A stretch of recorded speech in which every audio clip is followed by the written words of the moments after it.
السلام علیکم ورحمۃ اللہ وبرکاتہ. کیا حال ہے؟ الحمد للہ نحمده ونصلی علی رسوله الکریم. اما بعد فاعوذ باللہ من الشیطان الرجیم. بسم اللہ الرحمن الرحیم. رب اشرح لی صدری ویسر لی امری واحلل عقدۃ من لسانی. باب مناقب الانصار، حدیث نمبر 216. حدثنا محمد بن العلاء حدثنا ابو اسامة حدثنا بريد بن عبد الله عن ابي بردة عن ابي موسى رضي الله عنه بلغنا مخرج النبي صلى الله عليه وسلم ونحن باليمن فركبنا سفينة فألقتنا سفينتنا إلى النجاشي بالحبشة فوافقنا جعفر بن ابي طالب فاقمنا معه حتى قدمنا فوافقنا النبي صلى الله عليه وسلم حين افتتح خيبر فقال النبي صلى الله عليه وسلم لكم انتم يا اهل السفينة هجرتان. امام بخاری کہتے ہیں کہ ہم سے محمد بن العلاء نے حدیث بیان کی. ان کی کنیت ہے ابو قریب، محمد ابن العلاء بن قریب الحمدانی، یعنی حمدان سے تھے، حمدان کی طرف ان کی نسبت ہے. وہ کہتے ہیں ہم سے ابو اسامہ نے کہا، ہم سے برید بن عبداللہ نے، انہوں نے اپنے دادا ابو بردہ سے اور انہوں نے اپنے والد ابو موسیٰ اشعری سے. ابو بردہ کس کے بیٹے ہیں؟ ابو موسیٰ اشعری کے. ان ابی موسیٰ رضی اللہ عنہ، اور ابو موسیٰ اشعری صحابی ہیں، یمن سے ہیں. یہ کہتے ہیں بلغنا، ہمیں خبر پہنچی، مخرج النبی صلی اللہ علیہ وسلم، نبی صلی اللہ علیہ وسلم کے نکلنے کی. کہاں سے؟ مکہ سے. کس طرف جانے کی؟ مدینہ جانے کی. یعنی جب یمن میں ابو موسیٰ اشعری مسلمان جو ہو چکے تھے، انہیں پتا چلا کہ نبی صلی اللہ علیہ وسلم مدینہ کی طرف ہجرت کر گئے ہیں، تو انہوں نے سوچا کہ ہم بھی آپ سے جا ملتے ہیں اور مدینہ چلتے ہیں. وَنَحْنُ بِالْيَمَنِ، اور ہم اس وقت یمن میں تھے. فَرَكِبْنَا سَفِينَةً، تو ہم ایک کشتی میں سوار ہوئے، اور یہ تقریباً 52-53 لوگ تھے، more than 50 people. فَأَلْقَتْنَا سَفِينَتُنَا إِلَى النَّجَاشِيِّ، تو لا ڈالا ہمیں ہماری کشتی نے نجاشی کے پاس، بالحبشۃ، حبشہ میں. اگر آپ سعودی عرب کے نقشے کو دیکھیں تو اس کے آخر میں نیچے کی طرف یمن آتا ہے، اور یمن اور حبشہ کے درمیان میں ریڈ سی ہے، بحر احمر ہے. ابو موسیٰ اشعری اور ان کے 50+ ساتھیوں نے سوچا کہ ہم یمن سے کشتی پہ بیٹھ کے یمبو کے پاس جا اترتے ہیں، وہاں سے مدینہ قریب ہے. تو انہوں نے یمن سے مدینہ جانے کے لیے ساحلی راستہ اختیار کیا، ویسے ہی جانا چاہتے تھے، کیونکہ یہ اوائڈ کرنا چاہتے ہوں گے مکہ والوں کو اور باقی لوگوں کو جو ان کے راستے میں پڑتا ہے. لیکن ہوا کیا، ہوائیں اپوزٹ رخ کی چل پڑی، اور یہ کشتی ان کو بجائے اس کے کہ یمبو لے جاتی، وہ لے گئی حبشہ، الٹی طرف لے گئی، اور اس طرح یہ حبشہ جا پہنچے. فوافقنا جعفر بن ابی طالب، تو ہم جا ملے جعفر بن ابی طالب سے. ایسے بھی اتفاقات ہوتے ہیں، اللہ سبحانہ وتعالیٰ جس چیز کا ارادہ کرے انسان کے حق میں وہ خیر ہی کا ہوتا ہے، کیونکہ اس سے ان کو ایک بڑی سعادت بھی ملی. تو کہتے ہیں فَأَقَمْنَا مَعَهُ، تو ہم ان کے ساتھ ہی پھر رہ گئے، وہیں قیام کر لیا. حَتَّى قَدِمْنَا، یہاں تک کہ ہم پھر آئے. فَوَافَقْنَا النَّبِيَّ صلی اللہ علیہ وسلم، تو ہم نے موافقت کی نبی صلی اللہ علیہ وسلم کی، یعنی نبی صلی اللہ علیہ وسلم کے پاس پہنچے. حین افتتح خیبر، جب آپ نے خیبر کو فتح کر لیا 8 ہجری میں. فقال النبی صلی اللہ علیہ وسلم، تو نبی صلی اللہ علیہ وسلم نے فرمایا لکم انتم یا اہل السفینۃ ہجرتان، تمہارے لیے اے کشتی والو 2 ہجرتیں ہیں، یعنی تمہیں دگنا اعزاز مل گیا ہے۔ ہو سکتا ہے کہ جس وقت ان کی کشتی مدینہ جانے کی بجائے حبشہ جا پہنچی ہو تو اس وقت وہ بہت اپسٹ ہوئے ہو کہ یہ کیا ہوا، ہمارا ارادہ تو تھا وہاں جانے کا اور ہم پہنچ گئے یہاں۔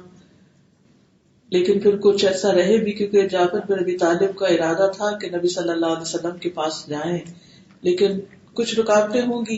بہرحال جب تک وہ تیار ہوئے اور پہنچے تو اس وقت خیبر فتح ہو گیا تھا۔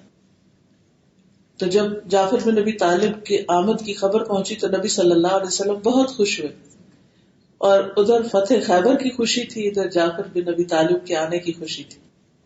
تو آپ نے فرمایا کہ مجھے نہیں معلوم کہ میں کس بات پہ زیادہ خوش ہوں، ابھی فتح خیبر ام قدوم جعفر، خیبر کی فتح پر یا جعفر کی آمد پر، کیونکہ آپ حضرت جعفر سے بہت محبت کرتے تھے۔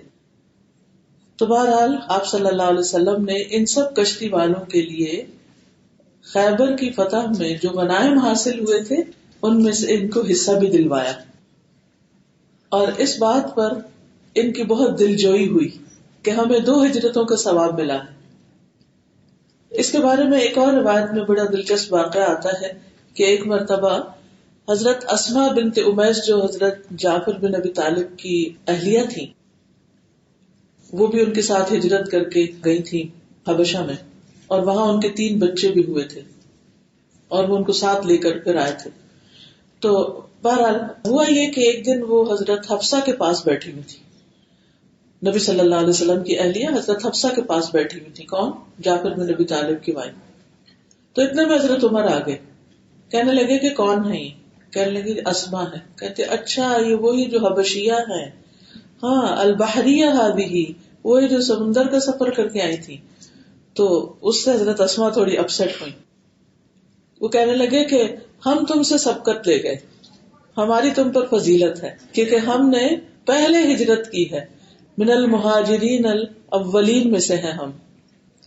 تو حضرت اسماء کو بہت غصہ آیا، کہنے لگی کذبت، تم نے غلط بات کی ہے۔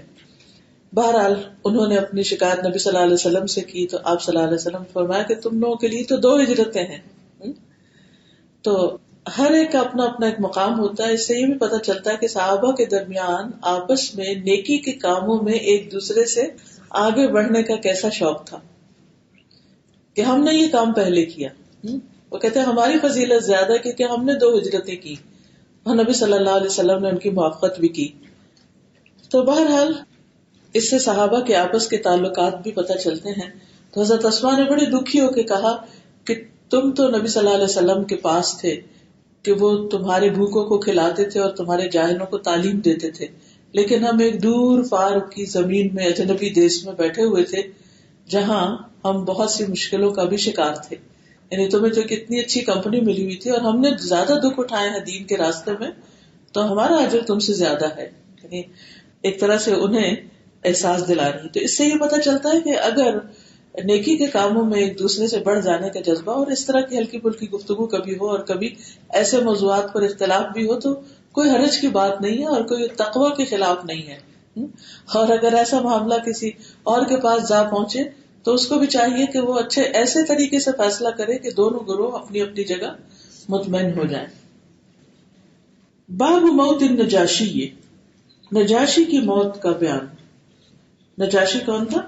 حبشہ کا بادشاہ۔ حدثنا ابو الربیع حدثنا ابن عیینۃ عن ابن جریج عن عطاء عن جابر رضی اللہ عنہ قال النبی صلی اللہ علیہ وسلم حين مات النجاشی مات اليوم رجل صالح فقوموا فصلوا على اخیکم اسحمۃ۔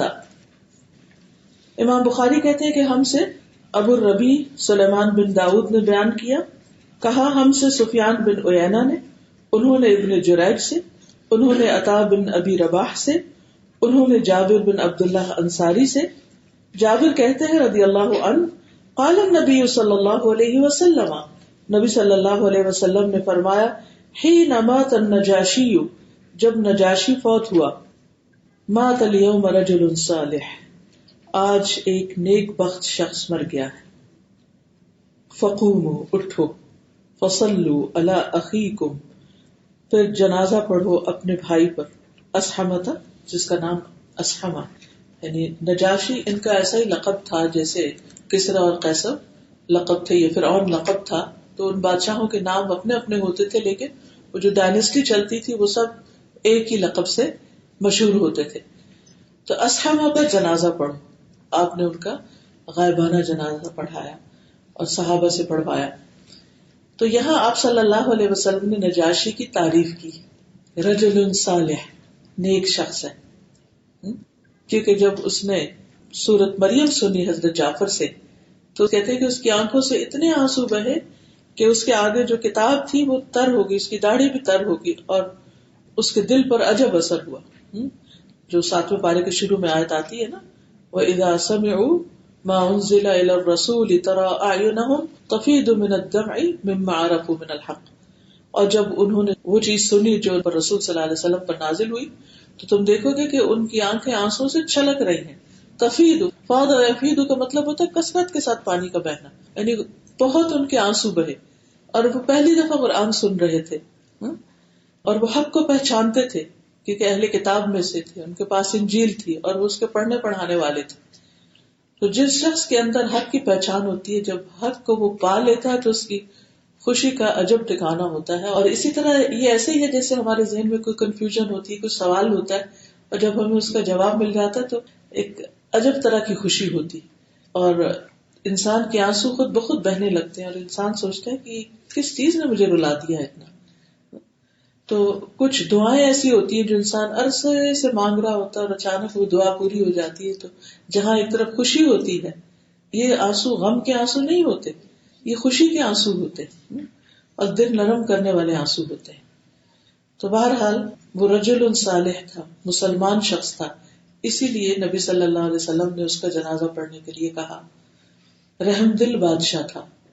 ایک اور حدیث میں آتا ہے سلسلہ صحیحہ کی کہ آپ نے فرمایا کہ سرزمین حبشہ میں ایک بادشاہ ہے، اس کی سلطنت میں کسی پر ظلم نہیں کیا جاتا، تم لوگ اس کے ملک میں اسے جا ملو حتیٰ کہ اللہ ان مصائب سے کشادگی اور راہ فرار کی کوئی صورت پیدا کر دے. پھر اسی طرح مسند احمد کی روایت میں نجاشی کے بارے میں آتا ہے، ام سلمہ کہتی ہیں کہ جب ہم سرزمین حبشہ میں اترے تو ہمیں نجاشی کی صورت میں بہترین پڑوسی ملا، ہمیں دین کے حوالے سے اطمینان نصیب ہوا، ہم نے اللہ کی عبادت اس طرح کی کہ ہمیں نہ کوئی ستاتا تھا اور نہ ہی کوئی ناپسندیدہ بات سننے کو ملتی، یعنی بہت امن اور اطمینان کے ساتھ ہم اپنے دین پر قائم رہے. پھر اسی طرح اس کے بارے میں یہ بھی آتا ہے کہ نجاشی کے بارے میں کہ اس نے نبی صلی اللہ علیہ وسلم کو تحائف بھیجے تھے جن میں سے سیاہ رنگ کے 2 سادہ موزے تھے، یعنی جرابیں جیسے ہوتی ہیں نا، اور نبی صلی اللہ علیہ وسلم انہیں پہنتے تھے اور وضو کر کے ان پر مسح کیا کرتے تھے. پھر اسی طرح اس نے آپ صلی اللہ علیہ وسلم کو کچھ زیورات بھی بھیجے تھے اور ان زیورات میں ایک سونے کی انگوٹھی بھی تھی جس میں حبشی پتھر کا نگینہ تھا. تو آپ صلی اللہ علیہ وسلم نے اس سے منہ پھیر لیا اور ایک تنکے سے یا ایک لکڑی سے یا اپنی ایک انگلی سے اس کو ایسے پکڑا اور پھر اپنی نواسی امامہ بنت ابی آس کو بلایا اور وہ انگوٹھی اس کو دی اور کہا کہ بیٹی اس سے زینت اختیار کرو، یعنی یہ تم پہنو. تو اس سے آپ اندازہ کر سکتے ہیں کہ نجاشی کے دل میں نبی صلی اللہ علیہ وسلم کی کیسی محبت اور قدر تھی. پھر اسی طرح جب ام حبیبہ وہاں پر بیوہ ہو گئی، ان کے شوہر فوت ہو گئے، تو اس نے نبی صلی اللہ علیہ وسلم کا نکاح وہاں سے ام حبیبہ کے ساتھ پڑھایا. اسی سے یہ دلیل ملتی ہے کہ اگر ایک شخص ایک ملک میں اور دوسرا دوسرے میں تو نکاح ہو سکتا ہے اگر گواہ وغیرہ ہو. اور اپنی طرف سے 400 درہم مہر بھی ادا کیا، یعنی نبی صلی اللہ علیہ وسلم کی طرف سے خود 400 درہم مہر ادا کیا. اور پھر انہیں اپنے پاس سے سامان سفر بھی دیا اور شرحبیل بن حسنہ کے ساتھ ام حبیبہ کو نبی صلی اللہ علیہ وسلم کی خدمت میں روانہ کر دیا. اور یہ سب تیاریاں جو تھی یہ نجاشی کے ہاں ہوئی تھی، رسول اللہ صلی اللہ علیہ وسلم نے ان کے پاس کچھ نہیں بھیجا تھا. کلام اللہ کی تعظیم بھی کرتا تھا نجاشی. عامر بن شہر کہتے ہیں کہ میں نجاشی کے دربار میں تھا کہ اس کے بیٹے نے انجیل کی ایک آیت پڑھی میں ہنس پڑا. اس نے کہا کیا تم اللہ کے کلام سے ہنستے ہو؟ یعنی اس کلام کا ایک ادب ہے، یہ مراد تھی اس کی. تو بعض اوقات ایسا ہوتا ہے نا کہ انسان کسی خاص سوچ میں ہوتا ہے اور کوئی چیز سنتا ہے تو ایک دم ہنسی آ جاتی ہے، جیسے اچانک رونا آ جاتا ہے نا، تو ایسے بعض اوقات انسان کو ہنسی بھی آ جاتی. لیکن انسان کو موقع محل کی مناسبت سے اپنے آنسو اور ہنسی کو کنٹرول بھی کرنا چاہیے. ٹھیک ہے نا؟ جہاں رونے کا موقع ہو انسان اگر ہنسنا شروع کر دے تو وہ عجیب لگتا ہے. رونے کے موقع پر اگر رو رہا ہے انسان تو کوئی بھی مائنڈ نہیں کرے گا. اسی طرح ہنسنے کے موقع پر اگر کوئی رونا شروع کر دے تو وہ بھی سب کے لیے پریشانی کا باعث ہوگا. اور اگر کسی مجلس میں قرآن پڑھا جا رہا ہے اور لوگ آپس میں باتیں شروع کر رہے ہیں یا ہنس رہے ہیں یا ادھر ادھر توجہ کر رہے ہیں تو وہ بھی اس کے ادب کے خلاف ہے. یعنی قرآن کا یا اللہ کی کتاب کا ایک ادب ہوتا ہے اور اس ادب میں یہ ہے کہ اس کو توجہ سے سنا جائے. اذا قرئ علیکم القرآن فاستمعوا له وانصتوا لعلکم ترحمون. پھر اسی طرح نجاشی نے اپنا ایک بھتیجا نبی صلی اللہ علیہ وسلم کی خدمت میں بھیجا تھا. وہ آپ کی خدمت کیا کرتا تھا، آپ کا خادم تھا، یعنی بادشاہ کا بھتیجا تھا لیکن آپ کا خادم تھا. اس کا نام تھا ذی مخمر. ذی مخمر، یہ ذی مخمر جو تھے یہ حبشہ سے آئے تھے اور آپ کی خدمت کرتے تھے. اور ترمذی کہتے ہیں کہ یہ نبی صلی اللہ علیہ وسلم کی جو خدمت کرتے تھے یہ نجاشی کے بھتیجے تھے. اور جب نجاشی کی وفات ہوئی تو سلسلہ صحیحہ میں آتا ہے کہ آپ نے فرمایا اس کی نماز جنازہ ادا کرو. صحابہ نے کہا اللہ کے رسول حبشی آدمی کی نماز جنازہ کیسے پڑھیں جو مسلمان نہیں تھا؟ انہوں نے اس بات کا پتہ نہیں تھا کہ مسلمان ہو چکا ہے. تو اللہ عز و جل نے جواباً یہ آیت نازل فرمائی وَإِنَّ مِنْ أَهْلِ الْكِتَابِ لَمَنْ يُؤْمِنُ بِاللَّهِ وَمَا أُنزِلَ إِلَيْكُمْ وَمَا أُنزِلَ إِلَيْهِمْ خَاشِعِينَ لِلَّهِ لَا يَشْتَرُونَ بِآيَاتِ اللَّهِ ثَمَنًا قَلِيلًا. تو یہ انہی کے ایمان کی گواہی تھی کہ یہ مسلمان تھے. تو یہ ہیں نجاشی جن کی موت کے بارے میں یہاں پر امام بخاری نے خبر دی ہے. اور پھر یہ ہے کہ ان کی جو نماز جنازہ پڑھی گئی اس کے بارے میں کچھ اور احادیث بھی ہیں. اس کے بعد ہم اس مسئلے پر آتے ہیں. حدیث نمبر 218 حدثنا عبد الاعلی ابن حماد حدثنا یزید بن زریع حدثنا سعید حدثنا قتادة ان عطاء حدثهم عن جابر بن عبد الله الانصاری رضی اللہ عنہما ان نبی اللہ صلی اللہ علیہ وسلم صلى على النجاشی فصفنا وراءه فكنت في الصف الثاني او الثالث. امام بخاری کہتے ہیں کہ ہم سے عبد الاعلی بن حماد نے حدیث بیان کی، الباہلی ان کی نسبت ہے. کہتے ہیں ہم سے یزید بن زرع نے کہا، ہم سے سعید بن ابی عروبہ نے کہا، ہم سے قتادہ نے، ان سے عطا بن ابی رباح نے، انہوں نے جابر بن عبداللہ انصاری سے، انہوں نے کہا حضرت صلی اللہ علیہ وسلم نے نجاشی پر نماز جنازہ پڑھی. جابر کہتے ہیں ان نبی اللہ صلی اللہ علیہ وسلم صلی علی النجاشی فصفنا وراءہ، تو ہم نے آپ کے پیچھے صفیں باندھی. فکنت فی الصف الثانی او الثالث، اور یہ کہتے ہیں کہ میں خود دوسری یا تیسری صف میں تھا. دوسری یا تیسری صف میں تھا. اس سے پتہ چلتا ہے کہ کافی بڑا جنازہ تھا. اگلی حدیث ہے حدثنی عبداللہ ابن ابی شیبہ حدثنا یزید عن سلیم ابن حیان حدثنا سعید ابن میناء عن جابر ابن عبداللہ رضی اللہ عنہما ان النبی صلی اللہ علیہ وسلم صلی علی اسحمة النجاشی فکبر علیہ اربعا تابعہ عبد الصمد. امام بخاری کہتے ہیں کہ مجھ سے عبداللہ بن ابی شیبہ نے بیان کیا، کہا ہم سے یزید بن ہارون نے، انہوں نے سلیم بن حیان سے، کہا ہم سے سعید بن مینا نے بیان کیا، انہوں نے جابر بن عبداللہ انصاری سے. کیا کہتے ہیں جابر؟ ان النبی صلی اللہ علیہ وسلم، کہ نبی صلی اللہ علیہ وسلم نے صلی نماز پڑھی علی اسحمة، اسحمہ النجاشی نجاشی پر، فکبر علیہ اربعا، تو آپ نے اس پر 4 تکبیریں پڑھی، 4 تکبیروں کے ساتھ نماز جنازہ پڑھی. تابعہ عبد الصمد، اس حدیث کو عبد الصمد بن عبد الوارث نے بھی سلیم بن حیان سے روایت کیا ہے. نماز جنازہ کا طریقہ کیا ہوتا ہے کہ اللہ اکبر کہہ کے ایک تکبیر ہوئی سورۃ فاتحہ، دوسری تکبیر درود شریف، تیسری تکبیر نماز جنازہ کی دعا اللہم اغفر لہ یا اللہم اغفر لحینا و میتنا، جو بھی دعائیں، اور چوتھی تکبیر کر کے پھر ایک طرف سلام، 4 تکبیریں ہوئی. اس میں رکوع اور سجدہ نہیں ہوتا. حدثنا زہیر بن حرب حدثنا یعقوب بن ابراہیم حدثنا ابی عن صالح عن ابن شہاب قال حدثني ابو سلمة ابن عبد الرحمن وابن المسیب ان ابا ہریرہ رضی اللہ عنہ اخبرہما ان رسول اللہ صلی اللہ علیہ وسلم نعا لهم النجاشی صاحب الحبشة في اليوم الذي مات فيه وقال استغفروا لأخيكم. وعن صالح عن ابن شهاب قال حدثني سعيد بن المسيب أن أبا هريرة رضي الله عنه أخبرهم أن رسول الله صلى الله عليه وسلم صف بهم في المصلى فصلى عليه وكبر 4. امام بخاری کہتے ہیں ہم سے زہیر بن حرب نے بیان کیا، کہا ہم سے یعقوب بن ابراہیم نے، کہا ہم سے ہمارے والد ابراہیم بن سعد نے، انہوں نے صالح بن کیسان سے، انہوں نے ابن شہاب سے، کہا مجھ سے ابو سلمہ بن عبد الرحمن اور سعید بن مسیب نے بیان کیا.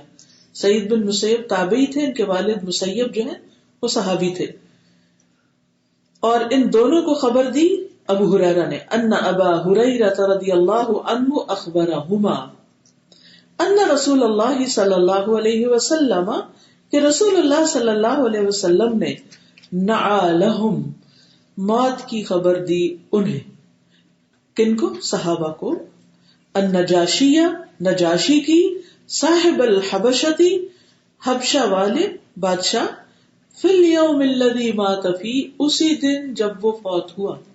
یہ کیسے پتا چلا آپ کو کہ اس زمانے میں تو کوئی فون کوئی ٹیلی گرام کچھ بھی نہیں تھے، وحی کے ذریعے آپ کو بتایا گیا. تو آپ نے اپنے ساتھیوں کو خبر دی آج وہ فوت ہو گئے. وقال استغفروا لأخيكم، فرمایا اپنے بھائی کے لیے استغفار کرو. وعن صالح عن ابن شہاب، اور صالح بن کیسان سے روایت ہے، انہوں نے کہا سعید بن مسیب نے مجھ سے بیان کیا، ان ابا ہریرہ رضی اللہ عنہ اخبرہم، کہ ابو ہریرہ رضی اللہ عنہ نے انہیں خبر دی، ان رسول اللہ صلی اللہ علیہ وسلم صف بہم فی المصلی، کہ نبی صلی اللہ علیہ وسلم نے صفیں بنوائی ان پر مصلی میں، یعنی عیدگاہ میں مدینہ سے باہر. وصلی علیہ وکبر 4، تو آپ نے ان پر یعنی نجاشی پر جنازے کی نماز پڑھی اور 4 تکبیرات کہی. ان سب حدیثوں میں جو کامن بات ہے وہ کیا ہے کہ نبی صلی اللہ علیہ وسلم نے نجاشی پر غائبانہ نماز جنازہ پڑھی، جبکہ نجاشی کی میت سامنے نہیں تھی. یہاں سے ایک مسئلہ اٹھا کہ کیا غائبانہ نماز جنازہ ہو سکتی ہے کہ ایک شخص فوت تو ہوا ہے کسی اور ملک میں لیکن اس کا نماز جنازہ پڑھا جا رہا ہے یہاں.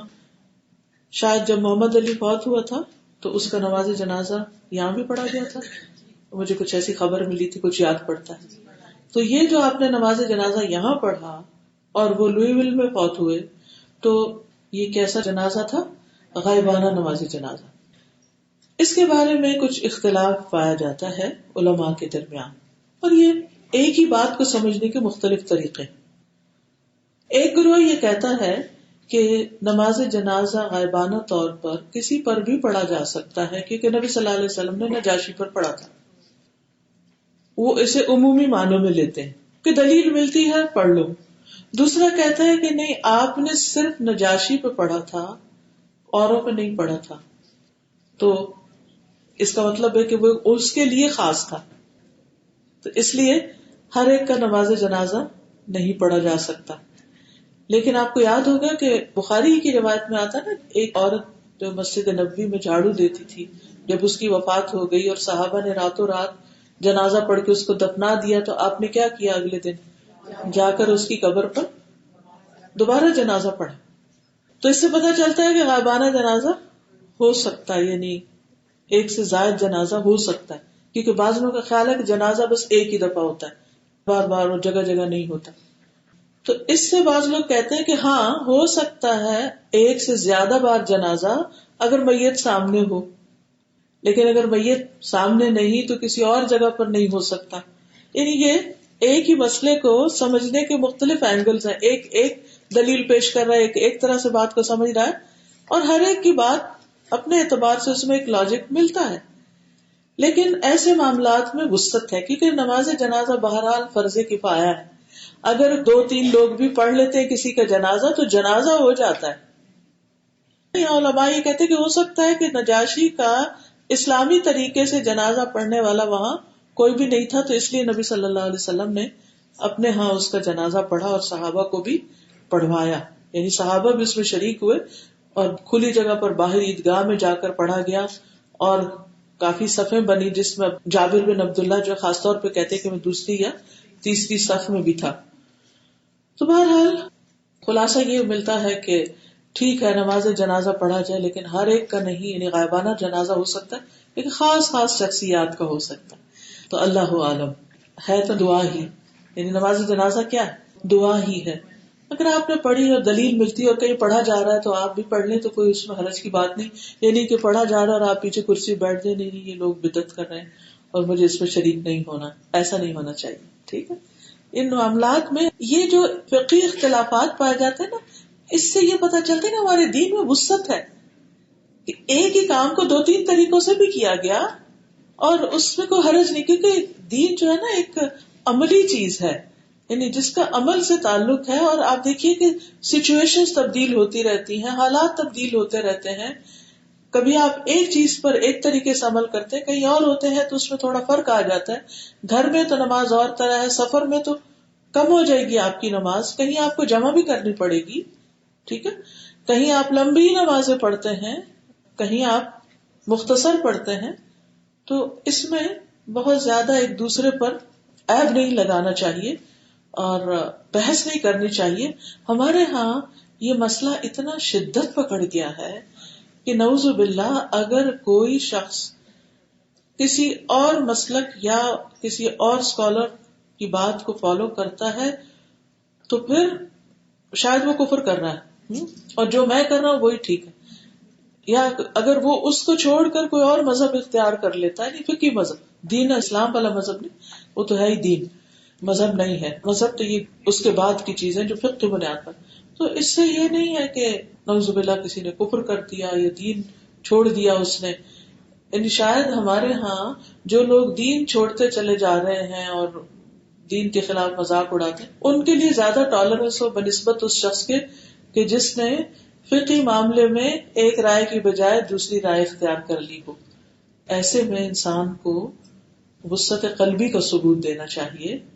اور آپ یہ تو کہہ سکتے کسی سے کہ میرے خیال میں یہ طرز عمل زیادہ افضل ہے یا زیادہ بہتر ہے یا راجح ہے یا لیٹسٹ ہے آپ کا، کہ فتح مکہ کے موقع پر یا پھر غزوہ تبوک کے موقع پر یا پھر حجۃ الوداع کے موقع پر یہ کام ہوا، تو اس لیے یہ زیادہ بہتر ہے کہ اس آخری عمل کو فالو کر لیا جائے.